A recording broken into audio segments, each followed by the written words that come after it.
ladies and gentlemen, welcome to Nihilist Wrestling episode number 17. I am your host, Ash Manson. We are coming off an excellent episode of AEW Dynamite yesterday, which opened with an absolute banger between MJF and Will Ospreay. Kinda reminded me of, what are they calling it? The feeling that AEW had years ago. We're going to talk about that and where it went and are they getting it back. We're going to talk more about Monday Night Raw. I've been saying privately that Monday Night Raw is the best it has been consistently in 20 plus years. I think AEW and WWE are very much going back to Raw and Dynamite, respectively, being the A show, with Collision and SmackDown lagging a good bit behind. We're going to talk about show hierarchy. That includes Ring of Honor, that includes NXT, and we're going to give TNA a little bit of love in this episode. I haven't really talked about TNA a whole lot since starting this podcast, so we're going to do a little bit of that as well, but let's get right into it with AEW Dynamite. As I just said, AEW Dynamite from last night was excellent. It had two matches on it that could have been the headliner of any pay-per-view, and that's, of course, opening the show with MJF against Will Ospreay for the international title, and then the main event of the AEW World Champion Swerve Strickland versus the AEW Continental Champion Kazuchika Okada. Like two of the biggest stars in wrestling, period. They could have, like I said, those two matches, they could very well headline pay-per-views, and I think that's part of what the appeal for AEW was, like, years ago, when it was the hottest thing in wrestling. It's that you didn't want to miss an episode of AEW Dynamite, because anything could happen. You could have title changes, you could have massive matches. They weren't really a save it for the pay-per-view kind of company. But then two things happened, I think, that detracted from, as they say, the feeling. That's the term. Restore the feeling. That's what I'm getting it from. That was a line they're using. Just kind of like, recognizing that AEW admits that maybe they faltered a little bit and they want to return to form. Now, I've gone on record saying, and I will continue to say, I don't think AEW has been bad at any point in time. I've always thoroughly enjoyed their programming, oftentimes better than anything WWE has put on television. I don't subscribe to tribalism. I'm just saying, Dynamite was my favorite show, arguably for years since its inception. There was a stretch when CM Punk was like the lead man on Collision. I thought that was the best show on television for a stretch. Like, AEW's done some quality stuff, but it's kind of hard to argue that they peaked a little bit early in the company's history. And again, two things happened. One, they added Collision.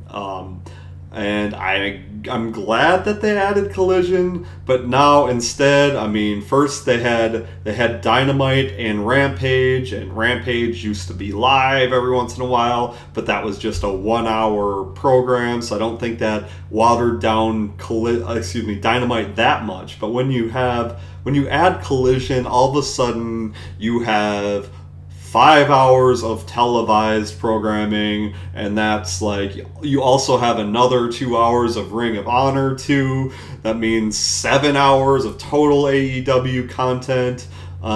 It gets a little bit watered down. Now, they absolutely have the talent to fill out that 7 hours of programming, but there's so many people that get lost in the shuffle that it's kind of hard to argue that there's some bits of AEW programming that is pretty skippable. And you have guys like, I picked out this Danhausen shirt because I fear that we're going to hear that Danhausen's contract has expired in the near future. I don't know that to be true. This is purely speculation on my part. But Danhausen is an example of someone who's incredibly entertaining, very good in the ring, one of the best characters in wrestling, but somehow they just don't have a spot for him on AEW television. Now, maybe there's factors as to why that is. Maybe they got something for him in the future, but he's just one of many examples of fan favorites that AEW has on the roster but just hasn't been able to utilize. Now, I say this all to say that Dynamite was an example of like AEW in its prime. For one, there wasn't a whole lot advertised for Dynamite. I know they did advertise. They did advertise MJF and Ospreay. They advertised Okada versus Swerve and Mercedes versus Nyla, I believe, and Mariah May's celebration of her heel turn, for lack of a better term. That's all that was on the show, and I believe that's all that was advertised. But when I was looking at it, I'm just like, all right, so you don't have 6 or 7 matches that you tell me are already going to happen. That kind of gives me the impression going into the show that anything can happen. And in this case, the anything was an hour-long match between MJF and Will Ospreay. That was an absolute banger. I have no doubt that Dave Meltzer, if he hasn't already, has probably given that one 5 stars. Not that I really care much about all that. I'm just saying it was a great match. I thoroughly enjoyed it. The only thing that would have made it better was if there was maybe a longer fleshed out program and got you a little bit more invested in who wins and loses. But I had no complaints on my end. That was an excellent match. It was cool to see MJF win the International Championship for 2 reasons. For one, that Ospreay, you just feel like the only division that he needs to be in right now is the AEW Championship division. He needs to be fighting for that title because he's one of the greatest wrestlers on earth. You can make that same argument about MJF, but I think him being the international champion, especially since he's one of the greatest characters in wrestling, is just going to elevate that division. Ospreay did it. Now MJF is going to do it. Moxley and Orange Cassidy did it before them. It's just making that title more prestigious, adding another big name to the list of people who have held that championship. And now after this excellent Dynamite, which we had Mercedes make fairly quick work of Nyla Rose, as she probably should, and you had Mariah May coming out to Toni Storm's music, and honestly, even when the camera started to zoom in a bit, it took me a second to realize that wasn't Toni Storm. So that was an excellent segment too. I thought that entire thing was super well done.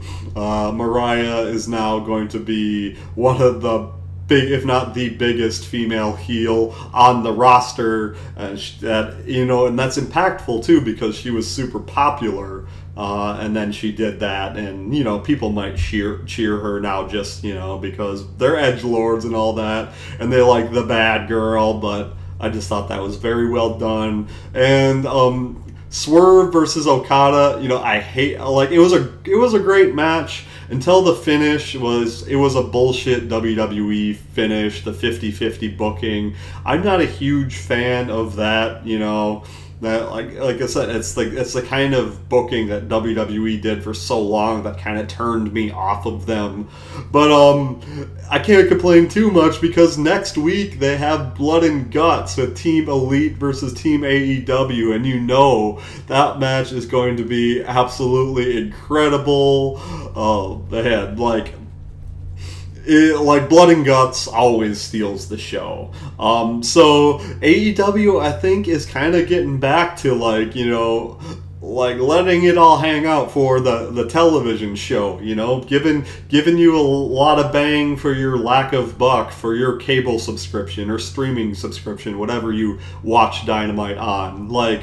I'm happy to see that. The challenge is that you have got arguably the biggest pay-per-view of the year coming up later in, let's see, I don't even know what day it is now. It's in about a month, I do believe, maybe a little bit longer. You've got All In Wembley. It means you still definitely have some time. It's just, I think this is a good time to mention, like, the second thing that AEW did that kind of subtracted from the feeling is they added more pay-per-views.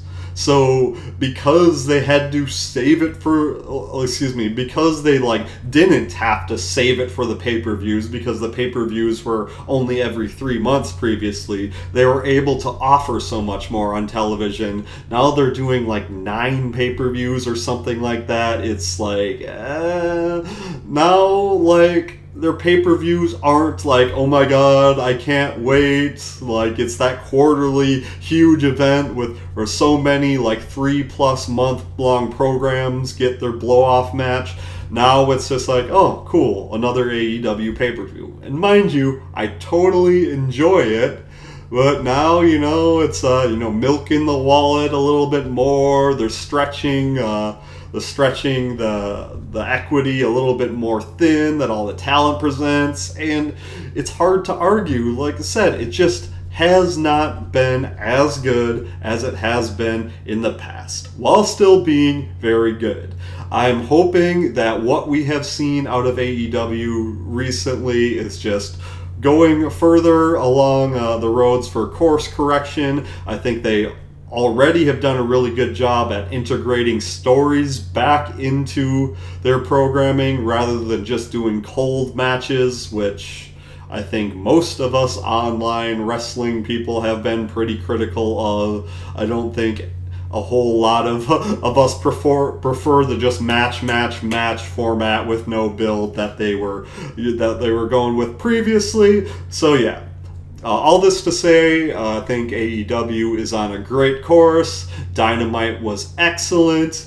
Collision has not quite been as good lately. Collision has been a very good show, but I think it's very firmly the B show now, where I think in the past that has been a little bit more ambiguous. I know they had kind of split rosters, not officially, but kind of unofficially split rosters because of the whole CM Punk debacle, and he took his crew, and they pretty much ran Collision, and I think that was the peak of Collision. But like I said earlier, I think that's also true of SmackDown, where SmackDown was kind of the A show for a while when it had the bloodline at its peak and all that, and Raw has taken back over. So I think that's a good segue into my next topic about the hierarchy of shows and all the B shows. As much as I have enjoyed Raw and Dynamite recently, I think it's kind of hard to argue that practically every other show is kind of slipping a little bit. SmackDown is good, but skippable. I mean, I don't have a whole lot invested in Cody Rhodes versus Solo Sikoa. I think that's just kind of a conduit to get to Roman Reigns coming out and eventually staring Solo down and having the Bloodline Civil War play out. And it's just, until we get there, I just don't really care too much about what they do in the meantime. I've never found Randy Orton to be all that compelling. AJ Styles, I think he is an excellent wrestler. It just, when he in his programs with Cody Rhodes recently, you just knew what was going to happen, so it's hard to get too much into it. Kevin Owens is also excellent. It's just he hasn't really been doing anything that I can latch on to.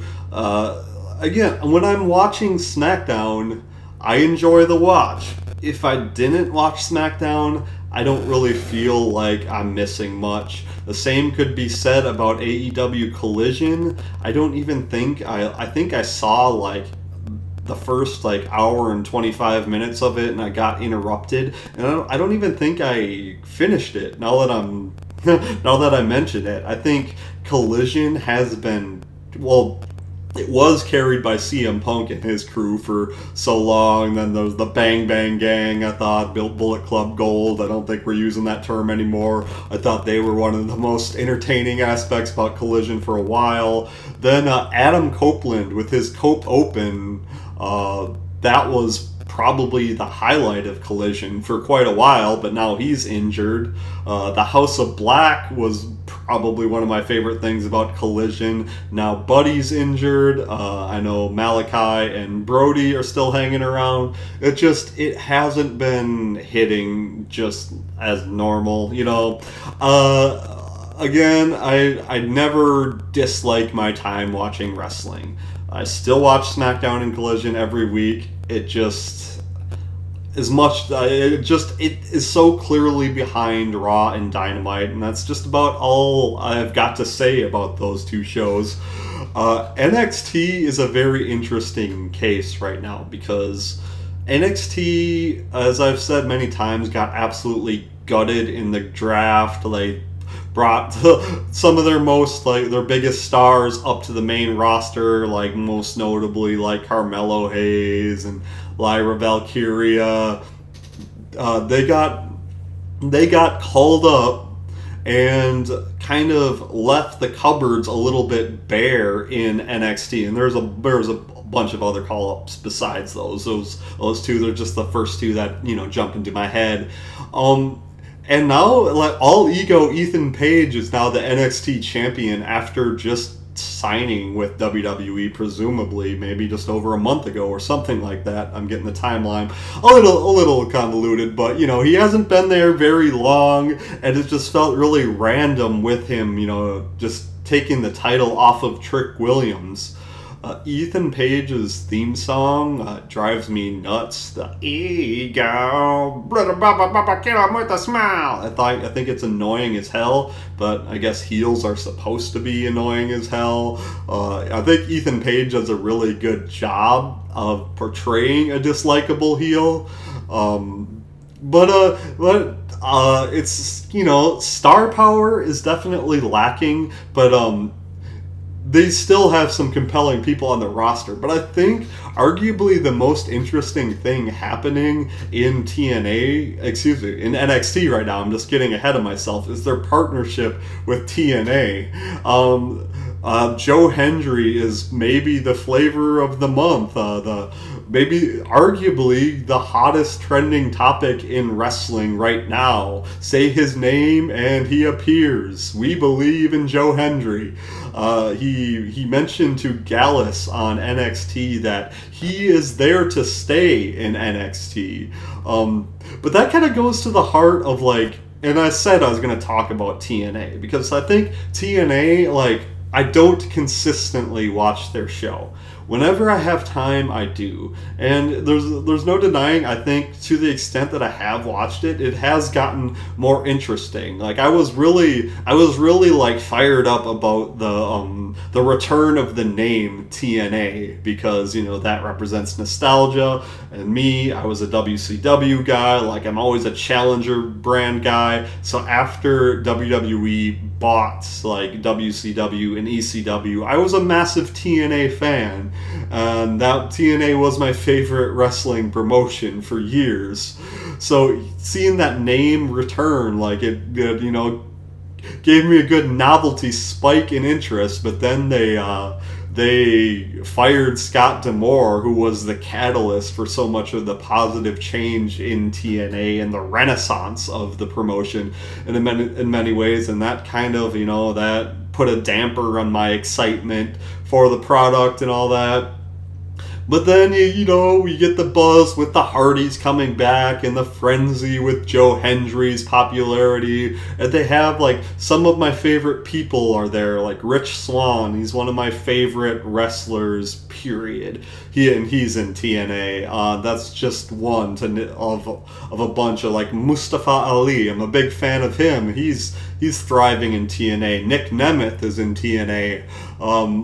But here's the thing about TNA. Like, whenever I watch it, whenever I get invested in anything, and I'm getting a little bit more invested now, especially the Hardys are back, and Broken Matt is back. Is he broken or is he not? That's a little bit ambiguous. But if something gets popular in TNA, and I think you're seeing it right now, especially with Joe Hendry, like they always get snatched up elsewhere to some promotion that can afford to pay them more.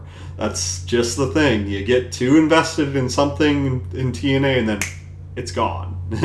As quick as you clap your hands twice and Joe Hendry appears, maybe he will disappear from TNA because he gets so popular that, you know, I feel like WWE is going to snatch him up. So this might be good for like the short term, like, you know, visibility for TNA. I don't know about long term if WWE is poaching their talent. You know, it was so cool to see the reunion of the Rascals and to see Frankie Kazarian back with WWE after many years away and all that.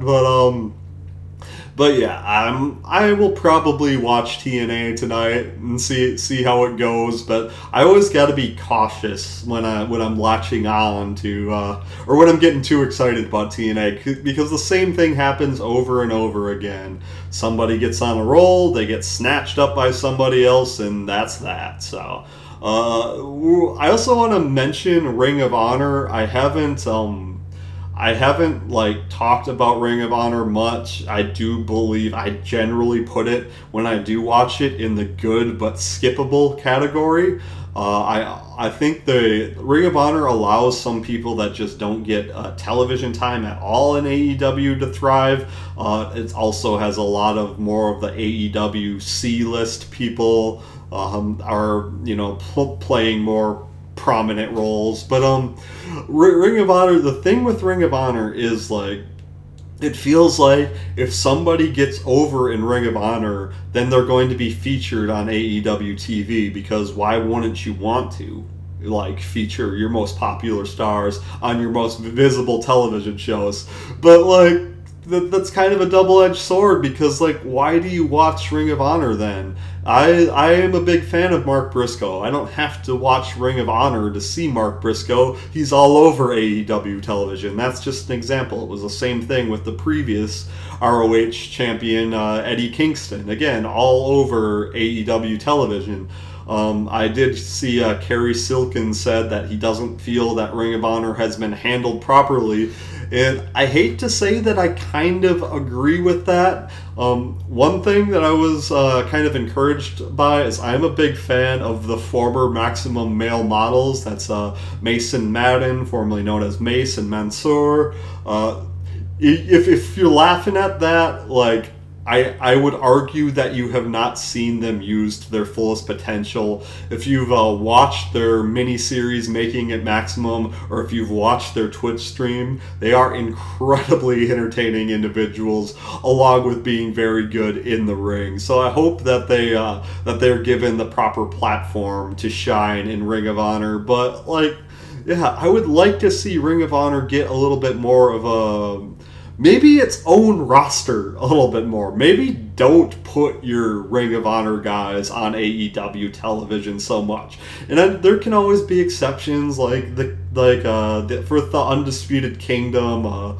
You know, Matt Taven and Mike Bennett, I think, need to be on AEW television, because the Undisputed Kingdom is going to be really important when Adam Cole comes back. But I think you kind of need to draw a little bit harder of a line and give people reason to want to watch Ring of Honor, besides just, like, Athena, for example. And I love Athena. She's great. And I actually want to see her on AEW television. But if there were more instances like that, like specific reasons to subscribe to Honor Club, which I am a subscriber of, mind you. I'm a subscriber to both TNA, their Insiders YouTube tier and Honor Club.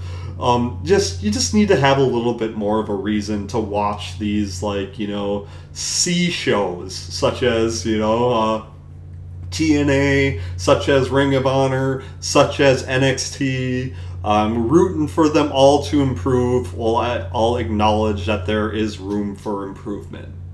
I've said it a couple times already, and it has been one of the main topics of discussion of my last few videos, but I will say it again. Monday Night Raw is absolutely killing it. It is by far the best show, the best pro wrestling show on television. It is the best it has been consistently in 20 plus years. Like, it is just a masterclass in storytelling, week in, week out. Whenever you see a backstage promo, they got us trained to like pay attention to who's talking to each other in the background, because it's going to be like a harbinger of things to come. If you were paying attention, you saw that the Creed brothers have been talking to Chad Gable in the past, and of course, we saw that like budding alliance come to fruition on Raw when the Creed brothers came out with Chad Gable to blindside Bo Dallas. And while we're on the topic of Bo Dallas, I mean, I mentioned it last week. I've mentioned it before. I need to keep repeating it. I need to give Taylor Rotunda his flowers, because oh my God, like, the position he is in is so tough. His brother is an absolute legend, and to pay tribute tastefully to his now deceased older brother, that's such a difficult position to be in. I knew that he had charisma, but god damn, the man has range. Like, his performance on Raw when he was getting the shit beat out of him by Chad Gable and the Creed brothers, like, he was smiling and he was laughing, and I saw some still photos from Raw, like one of him like staring at the lantern, another one of him smiling while he was getting beat up. He was just the spitting image of his older brother Bray Wyatt, and it was phenomenal. Also, that promo from, well, that like video package, the vignette from Eric Rowan, just, it was absolutely like gut wrenching. And I think just the same way that initial the initial vignette with Bo Dallas talking to Uncle Howdy, kind of demonstrating the split personality dynamic going on, like, so much of that felt real, and so much of Eric Rowan's promo package just felt like the man, Joseph Rude, just spilling his guts, or at least just kind of like, verbally articulating some of his greatest fears and insecurities. Because when you look at the initial three of the Wyatt family, you talk about Bray Wyatt, who's an absolute legend, WWE and Universal Champion, future Hall of Famer. Then you look at Brody Lee, aka Luke Harper. Of course, he was an integral member of Age of the Fall before he came to WWE. He's one of the most respected guys in the industry. Had his time in the Wyatt family, and then became the leader of the Dark Order. And then, of course, I mean, he's absolutely going to end up at least in the AEW Hall of Fame, if not the WWE Hall of Fame as well.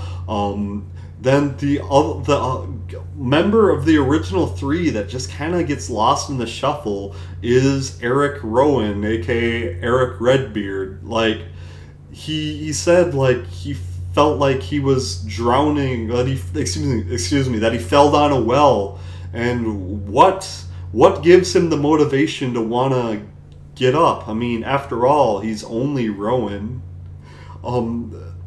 Bo Dallas made a point to pick the discarded, the forgotten about, and who is more touched, well, like, by both the deaths of Brody and Bray Wyatt than Eric Rowan. Like, of course, Bo, but if there's another example, Eric Rowan. He was like the biggest no-brainer for this new Wyatt Six. He didn't have a job prior to, well, at least not in a major company. He was working the indies. Like, he was largely forgotten about, and that's just what made his promo cut so deep, that he lost two brothers talking about Brody and then Bray, and then he's just, wallowing in obscurity until Bo Dallas plucked him out of obscurity And he said, Bo said, they were not chosen, they were just willing, these lost souls. And of course, Loomis, Dexter Loomis, Joe Gacy, and Nikki Cross, they all fit that bill too, that they just weren't doing, their careers just weren't going anywhere until now. Now they're some of the most relevant names in pro wrestling. So, and they just keep on leaving us wanting more. Despite the fact that the Wyatt Six gets like multiple segments each week, you still kind of find yourself wondering, like, what's it going to be like when they're wrestling? How do you integrate this into a wrestling storyline? And they're not giving us that right away. But it makes you want to tune in next week. Like, I want to hear Dexter Loomis's story. Like, he doesn't talk. He's only time I've heard him talk in WWE was during his wedding to Indy Hartwell in NXT, and he just said, "I do." You know, what's a Joe Gacy's story after the dissolution of the Schism? Like, he was just kind of just doing his thing, doing very little, just being the random crazy guy without a purpose in NXT. What has Nikki Cross done for the longest time? She hasn't been on television. And even when she was, like, what's the most significant thing she's done recently? She temporarily aligned with Damage Control, and then what? Not a whole lot. Like, so it's so perfect, and that kind of might explain, like, why Braun Strowman isn't a member of the Wyatt Six, just because, I mean, it's hard to argue that he has been wallowing in obscurity. I would still like to see Braun Strowman work with the Wyatt Six, even join them at some point in the future, but it's kind of become a little bit more clear, like, why he's not in the group. But somebody who absolutely should be in the group is Alexa Bliss. Of course, we saw, like, Chad Gable, like, when he was entering the arena one day, they zoomed in on a production truck that had Alexa Bliss's face. Of course, Alexa Bliss and Nikki Cross have been tag team partners in the past, and Alexa was Nikki's best friend for a while. When Alexa would do a Moment of Bliss, Nikki was her co-host. That wouldn't be coming out of nowhere. And of course, Alexa has a long history with Bray Wyatt. So again, can't wait to hear the stories from Loomis, Gacy, and Cross. I can't wait to see if Alexa gets involved, and I can't wait to see how they integrate this, like, into in-ring competition. How do they do it? I don't know. I think they're gonna wrestle unmasked, but what's it gonna be? Are they gonna, like, wear the mask as they come down? Are they going to use Shatter, Bray's old theme, or are they gonna come up with something different? Do they take the masks off when they wrestle and then put them back on for, like, you know, run-ins or backstage promos or whatever? I don't know. So many questions to be answered about what role the Wyatt Six has to play. And this brings me to, of course, one of my favorite topics, probably my favorite topic. It's obviously between the Wyatt Six and, of course, the Judgment Day. And I have been pleading, not that anyone in WWE watches my videos, but I've been pleading to WWE, please don't split up the Judgment Day. Don't have Damian Priest and Rhea Ripley break off from the Judgment Day. If you must, turn them babyface, but do not split them up. Well, we saw for the first like indication that this might be happening is Damian Priest, like, you know, for one, he's been saying that he doesn't need the Judgment Day, and he hasn't been having them interfere in his business. But also, like, he told Seth Rollins that, hey, we don't have to agree, we don't have to adhere to this gentleman's agreement that you never get a World Heavyweight Championship match again. I'd be happy to fight it out with you again. That is a total babyface move. Apparently at a recent non-televised live event, like, I saw a video of Damian Priest, like, helping Jey Uso up and giving him a quick yeet before, going away. So it seems like Damian's, like, heading into full-fledged babyface mode.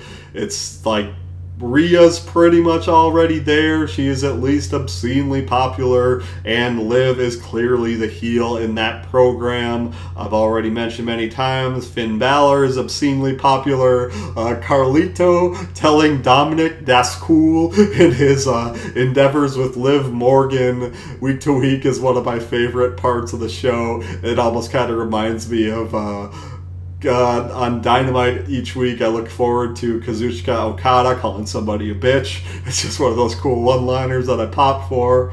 But yeah, you saw Finn and JD win those tag team titles recently. Not so much they beat the babyface team, but I think they're easily turned babyface if the rest of their group follows suit. All I really need to happen to cement this, I've said this many times, I'm going to say it one more time.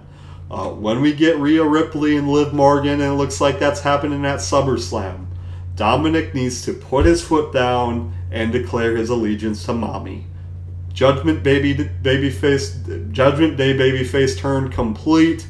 They're now one of the most popular things going in WWE. Merch is going to fly off the rack.